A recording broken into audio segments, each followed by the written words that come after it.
Alors, maître Pierre-Yves Chapeau, s'il vous plaît.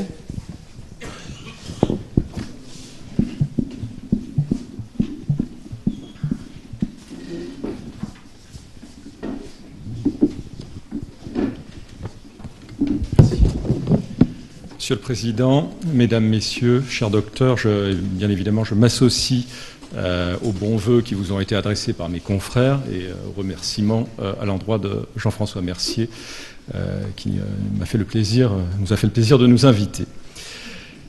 Alors, mes confrères ont dit beaucoup de choses sur à la fois le dispositif dans le cadre du droit de la consommation. On a bien compris qu'en matière de santé, l'action de groupe est une déclinaison de l'action de groupe en droit de la consommation. Alors je voudrais montrer que c'est le droit de la consommation, si en droit de la consommation, le législateur a été plutôt frileux finalement, par peur de ce qu'on qualifie de dérive à l'américaine, en matière de santé, paradoxalement, le législateur a ouvert assez grandes les portes du droit à agir. Et pour bien le comprendre, il faut revenir sur l'arrière-plan, sur le plan historique de l'histoire, des actions de groupe dans les pays de common law, de droit anglais.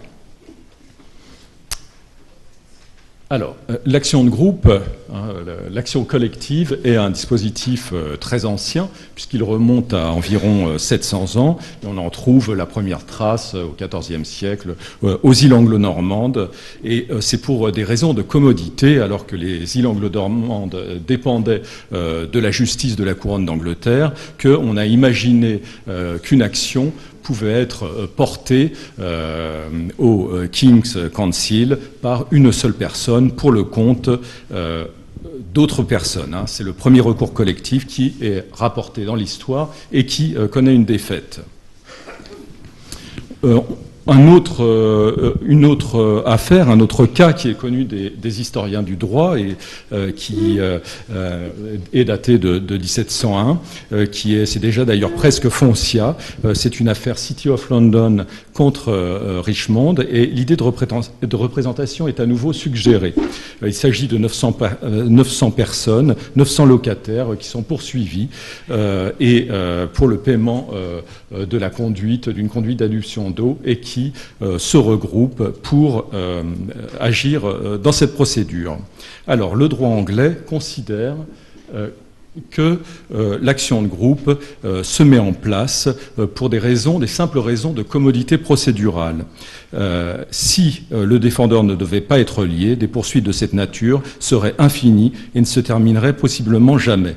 Et c'est ce qu'on retrouve finalement dans le projet de loi Hamon, éviter la multiplication des procédures individuelles, particulièrement lourdes pour les victimes.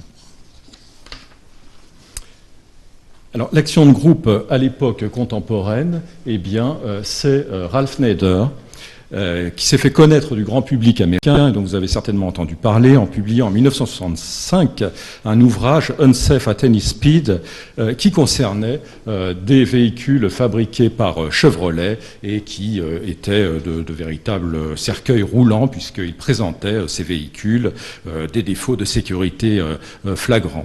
L'action de Ralph Nader a eu un impact considérable sur la législation américaine en matière de sécurité.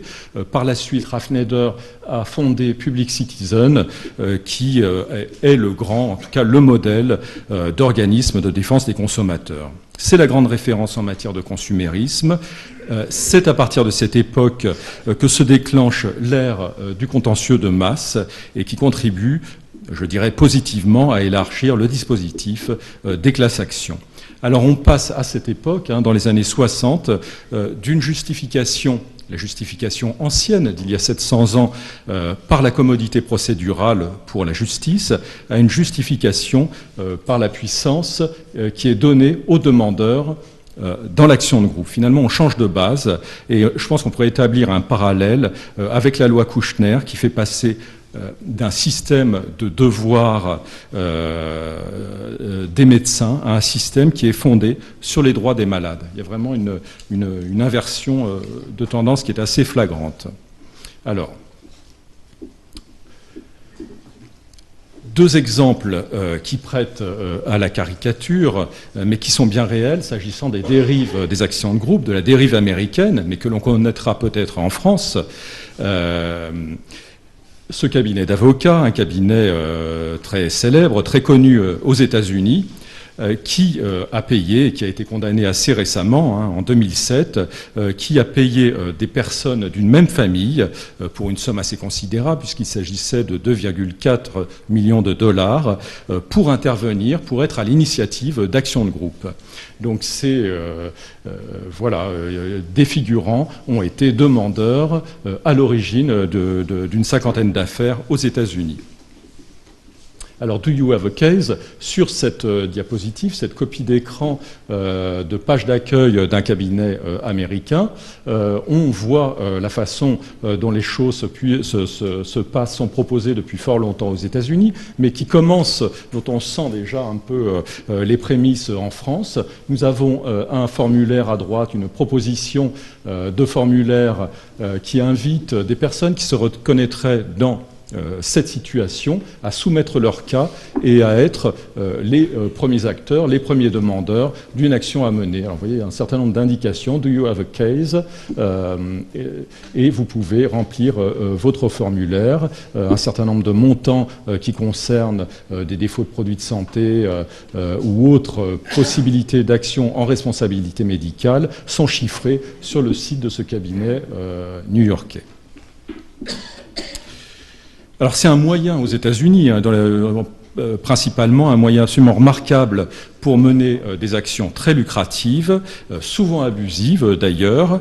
Le mode opératoire, mes confrères faisaient allusion, référence tout à l'heure à la démarche d'action contre Foncia qui a consisté, avant même que le dispositif législatif soit entré en vigueur, à médiatiser la demande des locataires de Foncia. Eh bien, cette instrumentalisation des médias, ce mode opératoire, c'est le bluff.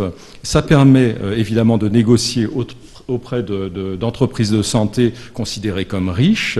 Les sommes indemnitaires, cela dit, aux États-Unis sont souvent dérisoires, alors que les dommages punitifs sont très élevés. Il y a un rapport à peu près de 1 pour 5, ce qui ne fait d'ailleurs que renforcer l'incitation à l'abus.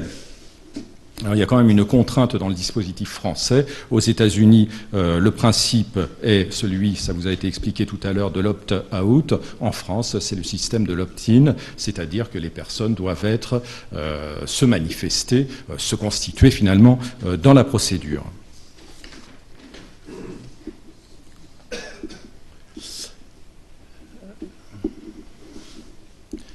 Alors, en France, évidemment, ce fantasme de l'avocat américain a été assez structurant, à mon avis, de l'attitude du législateur sur les actions de groupe, et c'est la raison pour laquelle, et d'ailleurs le Conseil national des barreaux a été vent debout sur le fait qu'on a interdit aux avocats d'être à l'origine de susciter des actions de groupe. On a donné le monopole aux associations de consommateurs, et en même temps, alors qu'on faisait tout pour dissuader ce droit d'agir, eh bien, on confiait, c'est quand même une contrainte assez importante, en matière de droit de la consommation, un très petit nombre d'associations la possibilité du droit d'agir. Donc on constate une grande circonspection, une méfiance du législateur quant à l'introduction de ces actions de groupe, et Benoît Javot l'a également évoqué tout à l'heure, c'est un sujet, des débats serpents de mer qui sont revenus depuis les années 90. Il y a eu de très nombreux rapports, colloques, publications, jusqu'en 2009, où finalement le premier projet a été esquissé. Alors, en matière de santé, le droit d'agir est dévolu à plus de 486, je crois, associations agréées, et donc potentiellement à plus de 400 avocats, car si l'avocat ne peut pas être à l'origine de l'action de groupe, en revanche, une association agréée peut tout à fait solliciter un avocat, un conseil, pour l'accompagner sur une procédure. Et par ailleurs, un cabinet d'avocats peut tout à fait individuellement assister des personnes, une ou des personnes qui seraient parties à l'action de groupe.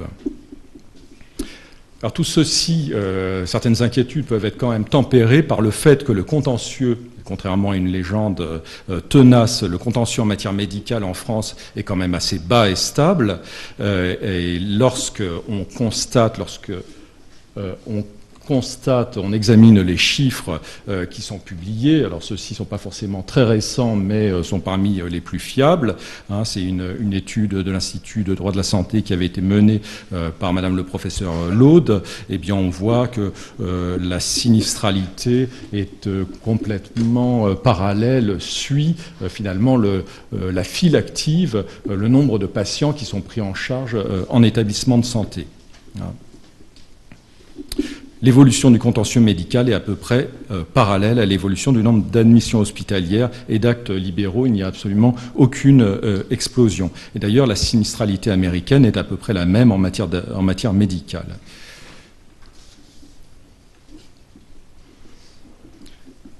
Alors, j'en viens maintenant à la loi de modernisation de notre système de santé et à cet ex-article 45 devenu article 184 sur l'action de groupe. Je ne reviens pas sur le fonctionnement de la loi, il vous a été expliqué parfaitement par maître Gibert et Javot. Où est la place de l'avocat dit de victime, en tout cas de l'avocat du demandeur, dans ce dispositif, dans cette procédure nouvelle ? Cette intervention est à deux niveaux. Il peut intervenir comme conseil, je vous l'ai indiqué, de l'association, mais également comme conseil de victime. Le texte prévoit, dans son état actuel, que l'association peut donc s'adjoindre avec l'autorisation du juge toute personne appartenant à une profession judiciaire réglementée dont la liste est fixée par décret, etc., c'est-à-dire les avocats, mais également des médecins experts judiciaires. Donc on peut penser que les avocats feront partie de ces procédures et je crois qu'il est intéressant de constater que ce texte, côté victime, permet de solvabiliser la mission de l'avocat, mais également des médecins conseils qui peuvent intervenir aux côtés d'une association, aux côtés des victimes.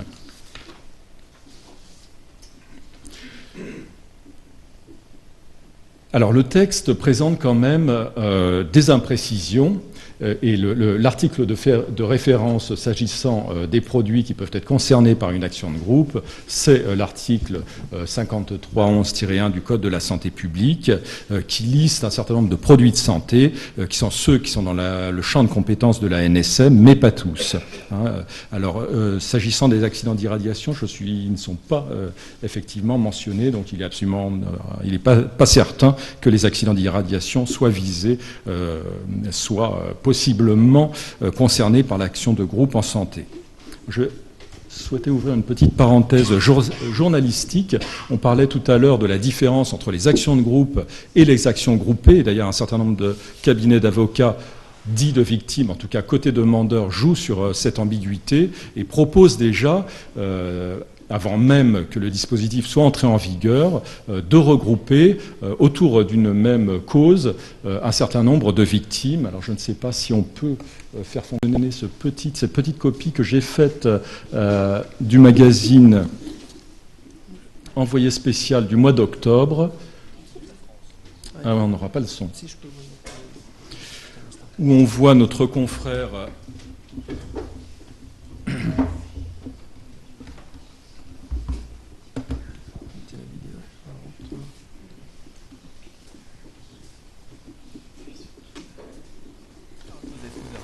Spécialiste des affaires médicales, c'est lui. Je reviens en arrière.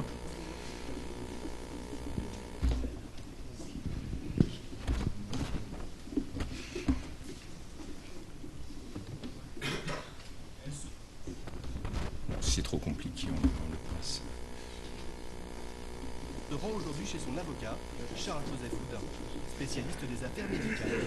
C'est lui qui s'est occupé des victimes du Mediator. On va essayer de grouper plusieurs affaires pour pas que le juge n'ait qu'un seul dossier, mais qu'il en ait plusieurs. Qu'on puisse nous avoir le temps de plaider qu'est-ce que c'est que l'asile, qu'est-ce que c'est comme opération, qu'est-ce que ça a comme conséquence. l'avocat pointe la responsabilité des chirurgiens dans ces opérations dites de confort. Les gens qui entrent dans les cabinets de ces chirurgiens attendent un résultat qui doit être obtenu. Et notre position est de dire que cette opération n'est qu'une opération à visée esthétique, avec une obligation de résultat du praticien. Le patient ne doit pas ressortir, pire qu'il n'est entré, avec des préjudices qui sont en réalité considérables. Selon lui, certains médecins ne s'acquitteraient pas de leur devoir d'information à l'égard de leurs patients. La constante dans les dossiers qui nous ont été confiés, c'est qu'il n'y a pas d'information. Et la base du droit de la responsabilité des médecins, c'est l'information. Le patient doit être informé. Pourquoi? Parce qu'il appartient au patient, en étant informé, d'accepter ou non l'opération. Les patients sont-ils convenablement informés par leur médecin? Pour le savoir, nous avons poussé les portes de... Voilà, alors, court extrait qui s'inscrit quand même dans une occurrence particulière puisqu'il s'agit de l'obligation de résultat, puisque l'intervention chirurgicale qui vise à corriger la myopie est une opération sans visée thérapeutique, une opération dite esthétique et qui obéit à certaines règles particulières. Bon, toujours est-il que dans ce reportage, qui est assez récent, je crois qu'il date du mois d'octobre 2015, diffusé au mois d'octobre 2015, on joue sur l'ambiguïté, c'est-à-dire que l'action de groupe en santé n'est pas entrée en vigueur. En revanche, il est proposé des actions groupées, de regrouper un certain nombre de patients autour de la mise en cause du système du LASIK. Alors évidemment, l'activité chirurgicale est hautement concernée par le texte. Un certain nombre de produits implantables sont concernés, on l'a vu. Elle implique, mes confrères vous l'ont indiqué, les producteurs et fournisseurs, mais aussi les prestataires qui utilisent ces produits, et en proportion des chiffres suivants. Une étude relativement récente nous montre que 83% de la population française est connectée, presque 70% des Français sont inscrits sur un réseau social, 144 milliards d'emails, de courriels sont échangés par jour. Il y a donc un risque d'augmentation quantitative des demandes, dont les résultats seront d'ailleurs incertains. Et si l'on va aujourd'hui sur Internet, on trouve déjà, et c'est vraiment une évolution tout à fait récente, ce type de proposition.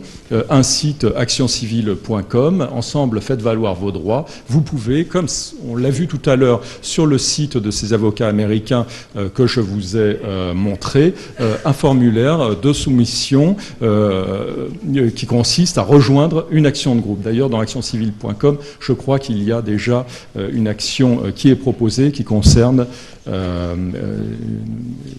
des infections nosocomiales. WeClaim est un site alors complètement spécialisé en action collective et il fonctionne selon le même format. Ce sont des startups du droit qui s'installent sur le créneau des litiges de masse en se servant de la force de frappe d'Internet.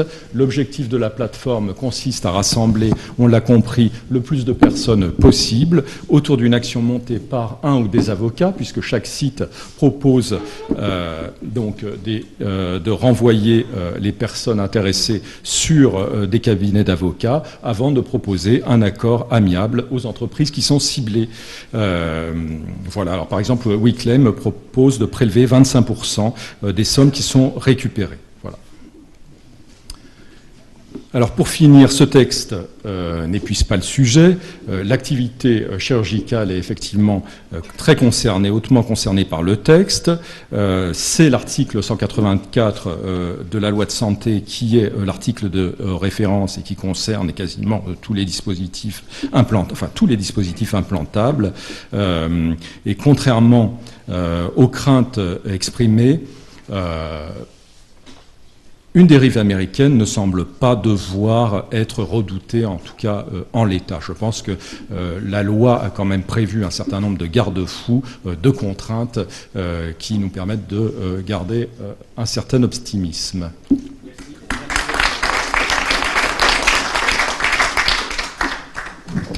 Voilà. Alors après le trio des trois avocats, nous allons avoir un duo. Alors, Madame Françoise Camara, qui est conseiller doyen à la première chambre civile de la Cour de cassation, et Charles Le Corollaire, qui est le secrétaire général de la commission des clauses abusives.